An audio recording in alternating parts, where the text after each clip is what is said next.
Ito na. Buksan natin.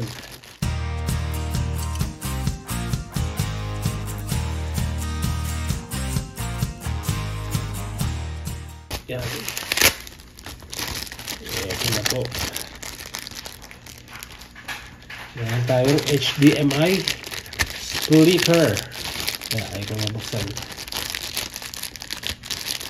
Yan. Ay mabuksan. Yan. Ito na po. Yan ang dalawang HDMI yan. Pwedeng saksak. Tapos ito isasaksak natin to sa laptop. Yan, HDMI rin yan. Tapos kailangan natin ng dalawang kable papunta sa TV. Yan, dalawang HDMI. Yan, sige, subukan natin. Let's go. Yan po yung dalawa natin TV or smart TV at ito yung laptop. Yan, subukan natin to. Saksak muna natin sa laptop. Yan. HDMI. Alright. Tapos ito naman yung dalawang HDMI galing sa dalawang TV o smart TV. Salpak natin. One. Isa naman. Isa pa. Yan.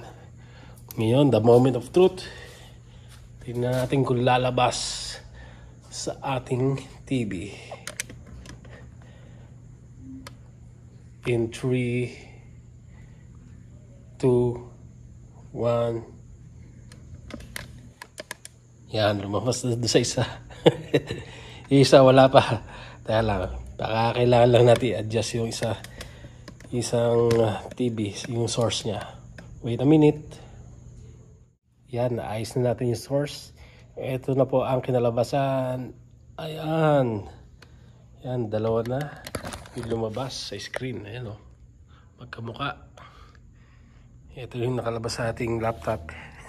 Hindi ko lang alam ba't iba yung background. Pero talagang yan ay nasa laptop. Ayan. So bagay, hindi rin lumalabas yung sa screen ng ating laptop. Kaya subukan natin ibahin to. Sabihan F3. Gawin natin duplicate. Yan, duplicate. Yun, magkamukha na. Kasi kanina parang naka-extend lang. Ayan o. Naka-extend lang kanina kaya iba. Yan, duplicate. Tingnan natin kung magkamukha. Ayan. Ayan, magkamukha na. Alright. Okay ba tayo dyan?